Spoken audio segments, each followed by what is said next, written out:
अगदी मार्केटमध्ये मिळतो तसा सॉफ्ट, स्पॉन्जी, जाळीदार, खमंग ढोकळा घरच्या घरी आज आपण करणार आहोत। 2 वाटी बेसन पिठापासून अर्धा किलोपेक्षाही जास्त ढोकळा तयार होतो। ढोकळा करायला तर खूप सोपी आहे, पण तो करताना कळत नकळत आपण काही चुका करत असतो।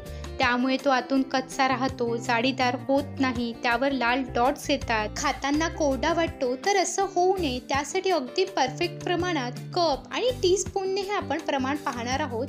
आणि ते नसतील तर घरातला चमचा, वाटीने ते प्रमाण कसं घ्यायचं तेही पाहणार आहोत। ही रेसिपी जर तुम्ही पूर्ण बघितली तर यापुढे तर तुमचा ढोकळा कधीही चुकणार नाही। जय गजानन माऊली प्रिया मराठी रेसिपीमध्ये सर्वांचे खूप खूप स्वागत। चला तर रेसिपीला सुरुवात करू। त्यासाठी आपल्याला लागेल 1.5 कप पाणी। आता हे 1.5 कप पाणी जर आपण घरातल्या वाटीने मोजलं तर ते 2.5 वाटी होतं, तर वाटीने घेत असाल तर 2.5 वाटी पाणी आपल्याला लागेल।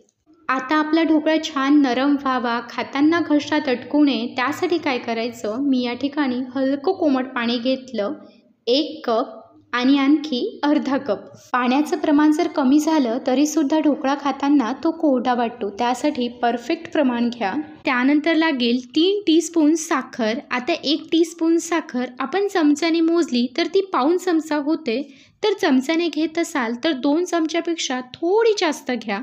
आणि 3 टीस्पून साखर आपण घेतली। आता आपल्याला लागेल अर्धा टीस्पून मीठ। आता हे चमच्याने मोजलं तर अर्ध्या चमचापेक्षा थोडं कमी भरतं। 2 कप बेसन पिठासाठी अर्धा टीस्पून मीठ अगदी बरोबर होतं। आता आपल्याला लागेल लिंबू पावडर। तुम्ही लिंबूचा रसही घेऊ शकता, पण मार्केटसारखी चव हवी असेल तर लिंबू पावडरच घ्या। 1 टीस्पून पावडर जर तुम्ही चमच्याने मोजली तर ती पाऊण चमचा भरते, तर त्यासाठी चमच्याने घेत असाल तर पाऊण चमचा घ्या। त्यानंतर लागेल 1 आणि अर्धा 1.5 टीस्पून तेल। तेल घातल्यामुळे काय होतं, ढोकळा नरम होतो, खाताना कोरडा वाटत नाही। आता 1.5 टीस्पून तेल चमच्याने घेतलं तर ते बरोबर 2 चमचे भरतं। बरेचदा काय होतं, हळद आपण चमच्याने घेतली तर ती जास्त होते, ढोकळ्यावर डॉट्स येतात, तर त्यासाठी काय करायचं, अगदी चिमूटभर एका वाटीला 1 चिमूट हळद घ्यायची। आता काय करायचं, 2 ते 3 मिनिट या पाण्यातली साखर, मीठ, हळद छान एकजीव करून घ्यायची। असं केल्याने काय होतं, हळद पाण्यात छान मिक्स होते आणि त्यामुळे ढोकळ्यावर लाल डॉट्स येणार नाहीत। तर हे बघा, मी 2 ते 3 मिनिट सारखं हलवत पाण्यातली साखर, मीठ, हळद छान मिक्स करून घेतली। आता आपल्याला लागेल 2 कप बेसन। आता 2 कप बेसन जर वाटीने मोजलं तर ते 2.5 वाटी होतं। आता हे बेसन आपल्याला चाळून घ्यायचं आहे। चाळून घेतल्यामुळे काय होतं, बेसन पिठामध्ये जर गाठी असतील तर त्या मोडल्या जातात। ढोकळ्यासाठी बेसन घेताना मार्केटमधलं बेसन पीठ असतं ते घ्या, ते खूप बारीक असतं आणि त्यामुळे आपला ढोकळा छान नरम होतो।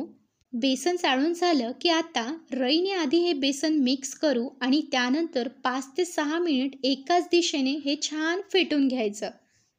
आता असं 5 ते 6 मिनिट बेसन फेटून घेतल्याने काय होतं, बेसन छान एकजीव होतं, त्यात गुठळी राहत नाही, हळद चांगली बेसन पिठात मिक्स होते आणि त्यामुळे ढोकळ्यावर लाल डॉट्स येत नाहीत। त्यामुळे ही स्टेप नक्की करा, त्यामुळे ढोकळा खूप नरम होतो आणि छान जाळीदार होतो। 2 कप बेसन पिठासाठी 1.5 कप पाणी हे अगदी योग्य प्रमाण आहे। आता जरी तुम्हाला हे पातळ वाटत असलं तरी 10 मिनिटानंतर ते घट्ट होतं। आता यावर झाकण ठेवून हे आपण 10 मिनिट बाजूला ठेवू आणि तोपर्यंत आपण ढोकळ्याची पूर्वतयारी करू। त्यासाठी अर्धी वाटी पाणी घेतलं, त्यात 1 चमचा साखर घालून साखर मिक्स करून घेऊ। साखर पाण्यात मिक्स करून झाली की आता हे बाजूला ठेवू आणि ढोकळ्यासाठी लागणारी फोडणी तयार करू। आता त्यासाठी आपल्याला लागेल 2 चमचे तेल। तेल मध्यम गरम हवं। आता तेल गरम झालं की आपण त्यामध्ये घालणार आहोत अर्धा चमचा मोहरी। मोहरी छान फुटली पाहिजे, नाहीतर ढोकळा खाताना ती कच्ची लागू शकते। मोहरी फुटली की आता त्यानंतर लागतील 3 हिरव्या मिरच्या। मिरची तुम्ही तुमच्या आवडीनुसार कमी जास्त करू शकता। मिरची तेलावर परतवून झाली की आता गॅस बंद करायचा आणि त्यानंतर लागेल 5 ते 6 कढीपत्त्याची पाने। तर या ठिकाणी आपला ढोकळ्याचा तडका तयार आहे। आता ज्या पॉटमध्ये किंवा प्लेटमध्ये तुम्हाला ढोकळा स्टीम करायचा असेल त्याला थोडं तेल लावून घ्यायचं, त्यामुळे ढोकळा काढताना तो सहज निघतो। ढोकळा ज्या भांड्यात तुम्हाला स्टीम करायचा असेल ते भांडं पसरट न घेता उंच घ्यावं। तेल लावून झालं की आता ज्या स्टीमरमध्ये किंवा कुकरमध्ये आपल्याला ढोकळा स्टीम करायचा असेल त्यात पाणी घेतलं आधी स्टँड ठेवू आणि त्यावर हा टीन ठेवून हे पाणी आपण गरम करायला ठेवू. बरेचदा काय होतं, ढोकळा स्टीम करायला ठेवल्यानंतर वाफेचं पाणी होऊन झाकणाचं पाणी ढोकळ्यावर पडतं.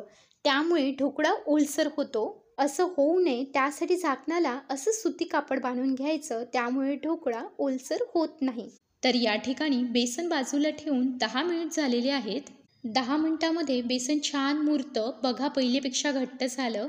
पाण्याचं प्रमाण बरोबर असल्याने आता यामध्ये पाणी मिक्स करायची गरज नाही. आता आपल्याला लागेल बेकिंग सोडा. यामध्ये सोडा मिक्स करण्याआधी पाण्याला उकळी आली की नाही ते चेक करून घ्या. पाण्याला उकळी आल्यानंतरच आपण यामध्ये सोडा मिक्स करणार आहोत, त्यामुळे ढोकळा जाळीदार होईल. बेकिंग सोडा आपल्याला अर्धा टीस्पून लागेल. आता अर्धा टीस्पून चमच्याने मोजला तर तो अर्धा चमचापेक्षा थोडा कमी भरतो. तर त्यासाठी चमच्याने घेत असाल तर अर्धा चमच्यापेक्षा थोडा कमी घ्या. आता तुम्हाला ढोकळा मार्केटसारखा छान जाळीदार व्हावा असं वाटत असेल तर यामध्ये 1/4 टीस्पून बेकिंग पावडर मिक्स करा. 1/4 टीस्पून बेकिंग पावडर चमच्याने मोजली तर पाव चमचा भरते. आता या सोडा आणि बेकिंग पावडरवर 1 चमचा पाणी घालू आणि आता एकाच दिशेने 1 मिनिट तरी हे हलक्या हाताने फेटून घ्यायचं. असं हलक्या हाताने 1 मिनिट फेटून घेतल्याने काय होतं, सोडा व्यवस्थित पिठात मिक्स होतो आणि सोड्याचे खडे राहत नाहीत. तर हे बघा, मिनिटभरामध्ये मिश्रण फुगून वर येतं. आता सोडा मिक्स केल्यानंतर लगेचच वेळ न घालवता हे मिश्रण आपण पॉटमध्ये घालू. बेकिंग सोडा आणि बेकिंग पावडर दोन्ही मिक्स केल्यामुळे ढोकळा आपला जास्त जाळीदार होतो. आता यावर सुती कापड बांधलेलं झाकण ठेवून 15 मिनिट स्टीम करून घेऊ. तर या ठिकाणी ढोकळा स्टीम करायला ठेवून 15 मिनिट झाले आहेत. आता ढोकळा चेक करू.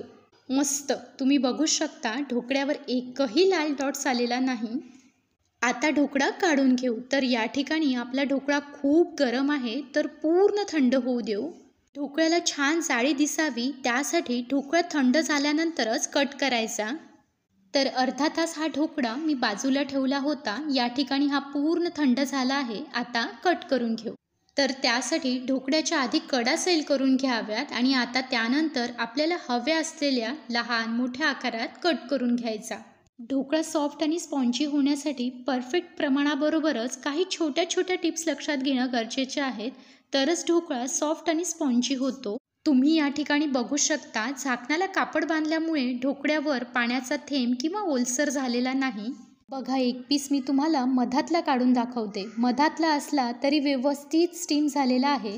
ढोकळा करताना पाण्याचं प्रमाण जास्त झालं तर ढोकळा मधात कच्चा राहतो, त्यासाठी पाण्याचं प्रमाण अगदी बरोबर घ्या. बघा, काय मस्त जाळीदार स्पॉन्जी झाला आहे. खूप नरम झालेला आहे, तुम्ही बघू शकता. आता यावर आपण तयार केलेलं साखरेचं पाणी घालू. पाणी आतपर्यंत जावं त्यासाठी ढोकळा जिथून कट केला असेल तिथे पाणी सोडायचं. आता हे ढोकळ्यावर सोडलेलं पाणी ढोकळ्यामध्ये छान मुरण्यासाठी 10 मिनिट आपण हे बाजूला ठेवू. तर 10 मिनिटानंतर ढोकळ्यामध्ये साखरेचं पाणी मुरलेलं आहे. आता हा ढोकळा आपण प्लेटमध्ये काढून घेऊ. भांड्याला तेल लावून घेतल्यामुळे ढोकळा अगदी सहज निघतो. आणि दुसरं म्हणजे जर तुम्ही ढोकळा गरम गरम असताना काढला तर तो बऱ्याचदा मधातून तुटतो. आता ढोकळ्यावर घालू खमंग फोडणी. फोडणी पसरवून सर्व ढोकळ्याला तेल मोहरी लावून घ्यायची आणि आता त्यानंतर भरपूर सारी कोथिंबीर. तर तयार आहे नरम जाळीदार आणि स्पॉन्जी ढोकळा. हा असा ढोकळा होण्यासाठी काही टिप्स लक्षात ठेवणं गरजेचे आहेत. पहिलं तर ढोकळा खाताना तो कोरडा वाटू नये त्यासाठी पाणी आणि बेसन योग्य प्रमाणात घेणं खूप महत्त्वाचं आहे. ढोकळा नरम होण्यासाठी बेसन पीठ घेताना ते बारीक घ्या. मिश्रणामध्ये सोडा घालण्याआधी पाणी स्टीम झालं का ते चेक करा आणि सोडा मिक्स केल्याबरोबर स्टीम करायला ठेवा आणि ढोकळा थंड झाल्यानंतरच कट करा. तर कसा वाटला, मी करते त्याप्रमाणे ढोकळा. आपण जे 2 वाटी बेसन पिठासाठी बाकीचं प्रमाण घेतलं, साखर, मीठ, लिंबू पावडर, हे अगदी बरोबर आहे. तर हे बघा, अगदी सोप्या पद्धतीने 2 वाटी बेसन पिठापासनं अर्धा किलोपेक्षाही जास्त ढोकळा तयार होतो.